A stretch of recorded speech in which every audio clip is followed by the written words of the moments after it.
You ever get that gut punch where life just throws you on your back, and while you're staring up at the ceiling, you realize no one's coming to help, except maybe the person you're about to become? Yeah, that happened to me on a freezing January afternoon outside Kingsley Tower in Chicago. Wind cutting through every layer I owned, clutching 3 pregnancy tests like some kind of secret talisman.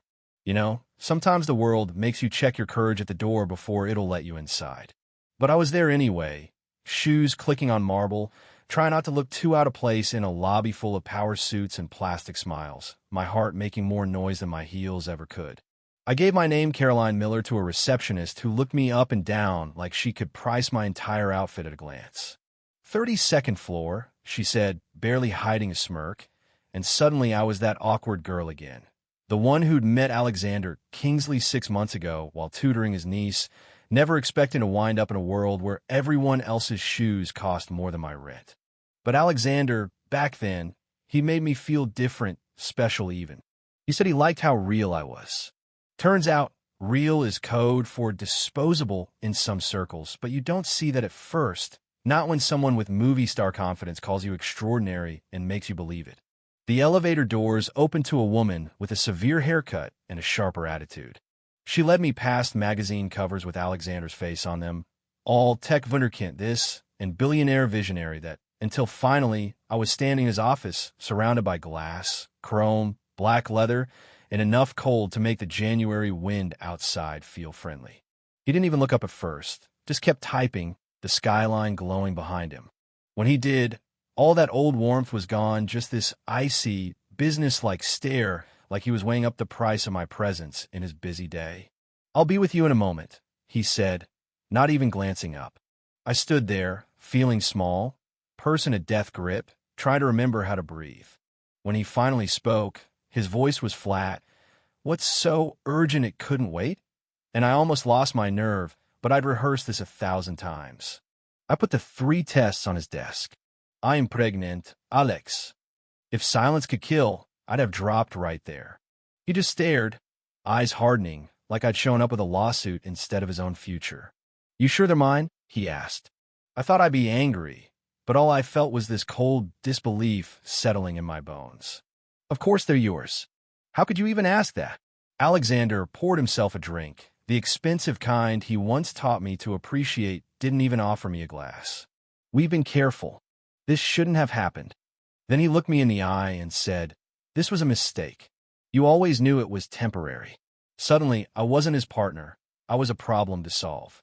He wrote a check, $100,000, slid it across the glass, told me to handle it discreetly or raise the baby elsewhere, but not to expect his name. I left the tests on his desk, walked out with security on either side like some kind of criminal. The wind outside felt almost warm after the chill in that office. I turned into an alley and let myself fall apart, tears freezing on my cheeks, one hand pressed on my belly, trying to believe there was still some good in the world after what I'd just seen. That night, back in my cramped apartment, I whispered to myself, "I'll do this without you. I'll do this despite you." Well, I didn't know then, as I stared up at a ceiling stained with old leaks and new worries, was that this moment would forge something unbreakable in me. That in 15 years, I'd stand in that very same building, not as some dismissed nobody, but as the CEO whose name would matter more than his ever could. But first, I had to survive losing everything: job, home, even my sense of security, all in the span of a week, courtesy of a single man's phone call to the right headmaster, the right landlord, and the wrong side of my hope. I took the first place I could find, a rundown apartment. No questions asked, cash only. Every job application was a new humiliation, managers glancing at my belly and moving my resume to the bottom of the pile. The only thing more persistent than rejection was the billboard of Alexander's face glaring down on me from every bus stop and building. "The future has a name," it said. But it wasn't my name, not yet. At the free clinic, a nurse named Nancy found 3 heartbeats instead of 1. Identical triplets, the doctor said. Rare but healthy. My mind spun: 3 lives to raise alone, 3 mouths to feed on no income, 3 reminders of everything he'd thrown away. I called Alexander just once, left a message he'd never return. "I'm not asking for anything. I just thought you should know. That's when survival mode kicked in. I worked overnight shifts at a diner, collapsed on a mattress during the day, shuffled from one rejection to the next. When my uniform finally couldn't hide my pregnancy anymore, I got let go. I spent more days than I can count in a park, watching other people's children play, vowing mine would never feel like they were less than anyone. Every time I saw a new billboard with Alexander's face, I whispered, "My kids will have a name too. Miller." And while the world slept, I started coding using the only thing I had left, my old college project in adaptive education. It was just me and a battered laptop, scribbling plans in a notebook by candlelight, dreaming up ways to turn every no into something that might, one day, become a yes. When my sons arrived, Ethan, Oliver, Noah, it was chaos and fear and joy in equal measure.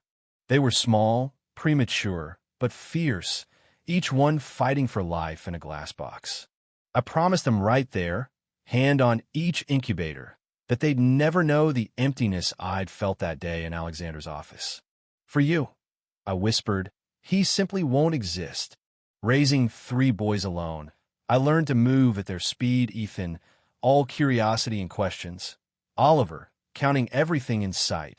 Noah, communicating best through art. Each a wonder, each a challenge, each the reason I kept going. Our home was small, but our lives grew bigger with every day. Mrs.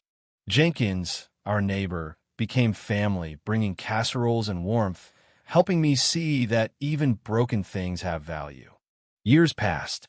My software became something real. EduMinds, born out of nights I should have spent sleeping, funded by nothing but willpower and a 5-year plan scrawled on cheap paper. I lost track of the times I was told I'd never make it, never break through, never matter. But you know what? When the Chicago Tech Innovators Competition announced I was a finalist, I realized maybe the world was wrong about what ordinary people could do. Only problem the morning of the competition, my only childcare backup fell sick. So, yeah, I showed up at that fancy convention center with 3 matching 4-year-olds in tow, backpacks full of snacks, coloring books, strict orders to be silent. And when my name was called, I marched them right up on stage and said, "These are my associates. Identical DNA, same upbringing, 3 totally different ways of learning." That's why EduMinds matters. The crowd, they got it. The judges, too, especially Leonard Maxwell, who offered me a place in his incubator before the applause died down. You want a twist? Here it is. Maxwell was Alexander's future father-in-law. While my boys were building castles out of Legos in our new apartment, I was building a company with his name on the lease, his mentor funding my dreams, his world orbiting mine without even knowing. Alexander, for years, was just a face on a magazine until the day his company came sniffing around my son's science project, offering him a place in their junior development program. Not even realizing the genius they were courting was their own blood. We grew. EduMinds grew. The triplets grew, each carving out their own lane, Ethan coding, Oliver calculating, Noah designing interfaces that adults couldn't even dream up. We built something from nothing, refused $50 million offers, kept going, kept believing. Our lives became proof that common is just what privileged people call grit they can't buy. 15 years after Alexander had me thrown out of his office, our paths crossed again at a tech conference, of course, because irony has a wicked sense of timing. He saw me on stage, watched the triplets tall, confident, brilliant, and you could see the realization hit him like a freight train. Everything he'd tossed aside, standing in front of him, more successful than he could ever claim. He tried to talk, to apologize, to stake some claim on these boys who looked so much like him. But Ethan, always the calmest, said it plain, a father's more than DNA. And Oliver, never missing a chance for the truth, told him, statistically, our lives turned out better without you. Noah, sensitive as ever, simply asked, "Why now?" Alexander had no answer worth hearing. When the world finally saw us together, I stood at the podium, held that award, and said, "Someone once told me I was too ordinary to make a difference." That rejection was the greatest gift I ever got.